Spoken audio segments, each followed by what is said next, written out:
Sejam todos bem-vindos ao canal Histórias Estranhas na Chuva, um lugar onde tudo é possível e tudo pode acontecer. Antes de qualquer coisa, não esqueça já de se inscrever no canal, deixar o seu like, seu comentário e compartilhar o canal com pessoas que também gostem desses conteúdos. Aqui você encontra histórias exclusivas e autorais feitas por mim para você, e você escuta elas com um barulhinho de chuva ao fundo. Então, recomendamos fones de ouvidos para uma melhor experiência. O sol estava prestes a se pôr quando o novo casal Amanda e Lucas colocou a última cadeira de plástico ao redor da mesa de madeira do quintal da sua novíssima casa. Eles haviam se mudado para o bairro dos sonhos, ou ao menos era o que todos diziam. As casas tinham jardins impecáveis, as ruas tranquilas, o silêncio aconchegante de uma comunidade que parecia ser a definição do paraíso suburbano. No primeiro fim de semana, a ideia de um churrasco para conhecer os vizinhos parecia perfeita. Amanda estava animada.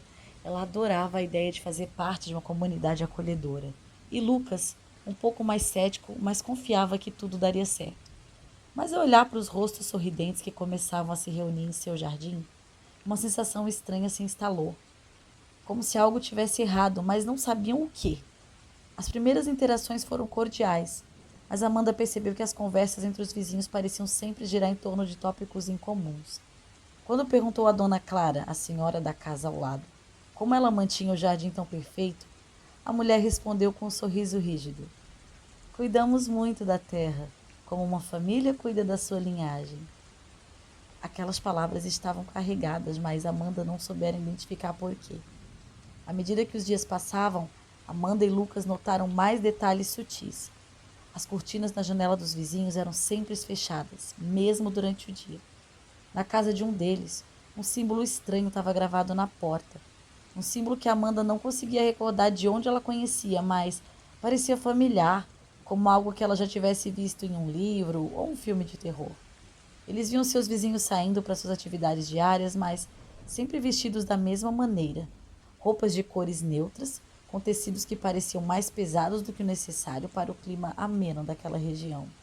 E em algumas noites, eles podiam ouvir murmúrios baixos, como se eles estivessem cantando em uníssono, vindo das casas ao redor.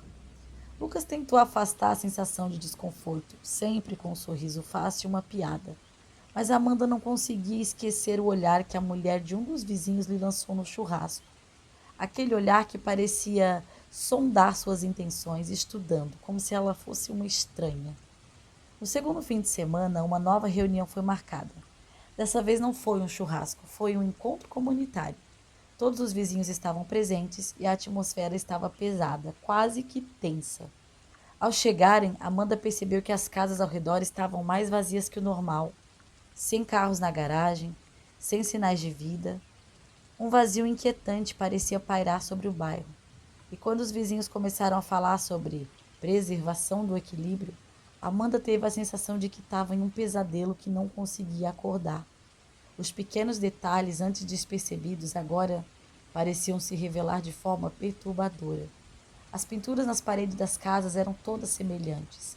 Imagens de árvores com raízes profundas, raízes que se entrelaçavam de uma maneira quase que ameaçadora. Quando Amanda olhou mais de perto, notou que nas raízes havia algo que se movia, algo que parecia estar observando.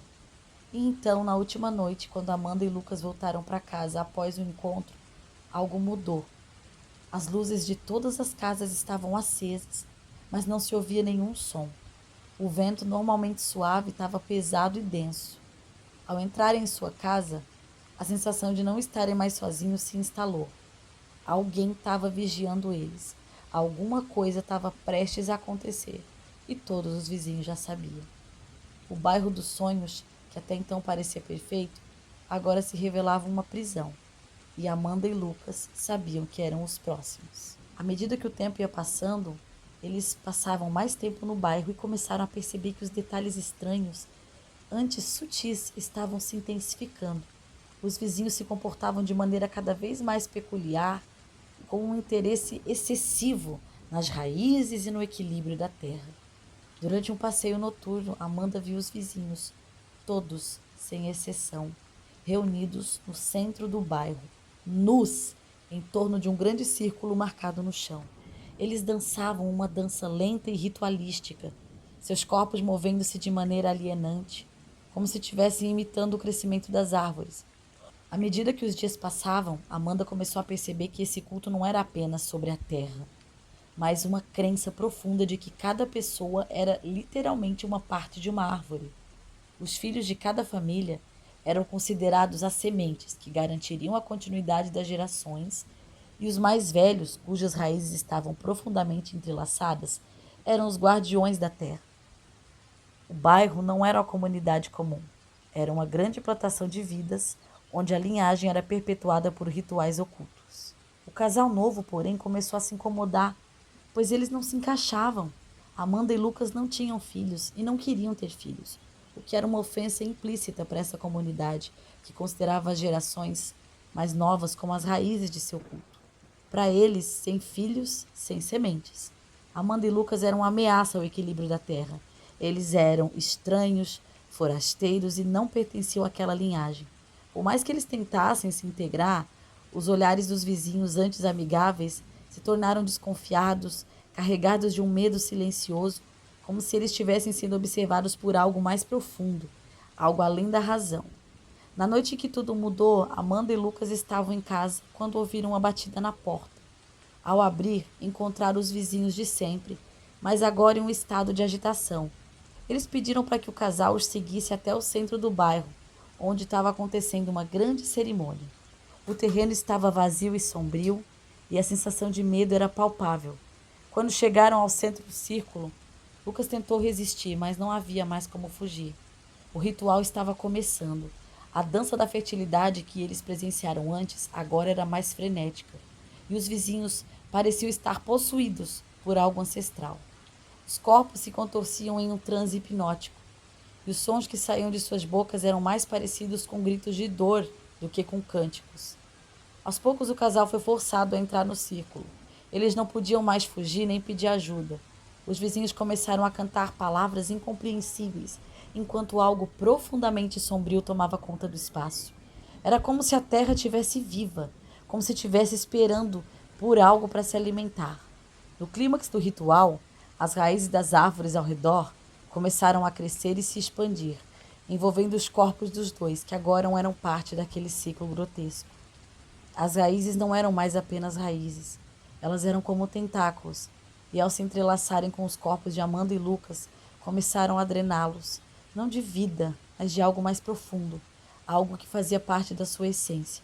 Não havia morte convencional, não havia nenhum fim pacífico. Amanda e Lucas foram dilacerados, sua carne e seus ossos foram esmagados pelas raízes que os engoliram, transformados em esterco, não pela decomposição natural, mas por uma brutalidade ritualística. No fim, o que restou de Amanda e Lucas não era mais humano.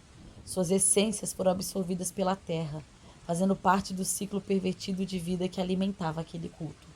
Os vizinhos agora, completos em sua dança, riram e dançaram, pois sabiam que o equilíbrio havia sido restaurado, mas ao preço da destruição de um casal. E no silêncio que se seguiu, o bairro dos sonhos se manteve tranquilo, como se nada de errado tivesse acontecido. E mais uma vez, o ciclo continuaria.